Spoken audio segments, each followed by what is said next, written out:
Howdy everyone, John here, and today we're going to be taking a look at the Hollywood Destination 4 bike rack platform style on our 2020 Hyundai Santa Fe.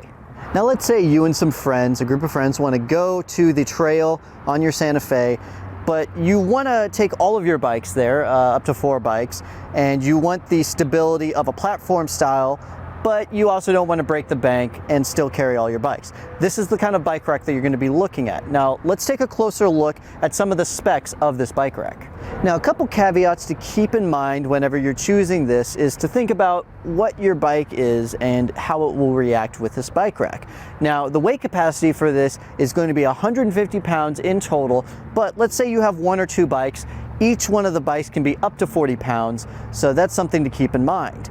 Now, another thing to keep in mind is looking at where it's being held down on the bike rack. We have 2 straps on our wheels, and then we have 1 strap on our frame. So that's going to negate being able to use a carbon frame bike and some odd shaped frames. But overall, I wouldn't use a carbon frame bike on this, though it does have a nice padding, which let's take a closer look at that. So as you can see with this pad, it is a very nice strap. Kind of a rubberish pad right here, and then the padding inside is going to protect your bike. It also has a lot of versatility whenever it comes to how you're able to turn it around. You're able to do 180s with it and make it move back and forth. So it'll be able to fit a myriad of different frames.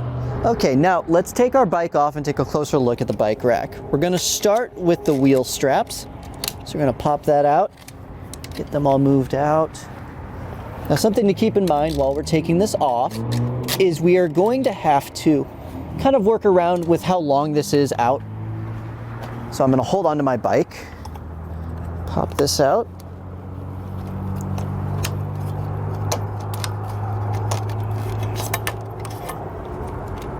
There we go.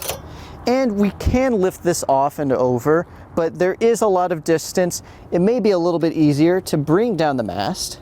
All we have to do is undo this, and then we can move it either forward or backwards. It really depends. Let's move this up a little bit so that's out of the way. Now we can just lift up our bike and go for a ride. So we're going to tighten this down, and as you can see, that's going to actually keep our mast out of the way. Now, unlike the 2 bike rack version of this, which we can actually have the mast up and open our back hatch, we have to keep this down, but once you have your mast down, you just open this up, get your water bottles, get your helmets, get everything that you need out, and then you can go on your ride. So let's take a look at the wheel cradles. As you can see, we can actually move these back and forth depending on the size of your bikes. If you have smaller bikes like a child's bike, you can move it up. You are going to have a 48-inch wheelbase, so that's something to keep in mind. Along with that, this is going to be able to hold 3-inch wheels.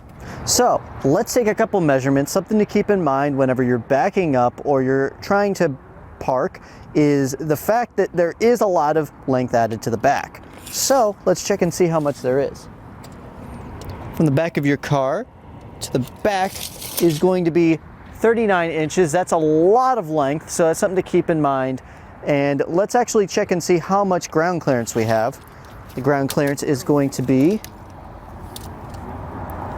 about 18.5. So that's going to be important whenever you're going on bumpier terrain or you're going up a hill, because whenever your front goes up, your back's going to go down.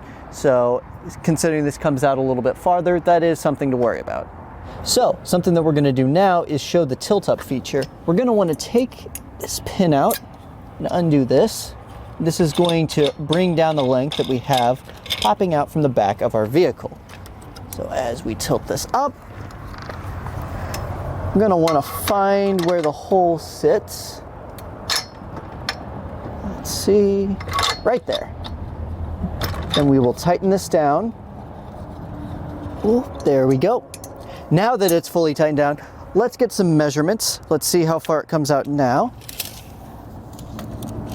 Okay, we have drastically changed how far it comes out. It is going to be 14 inches now, so whenever you're backing up, you don't have to worry about as much of running into something.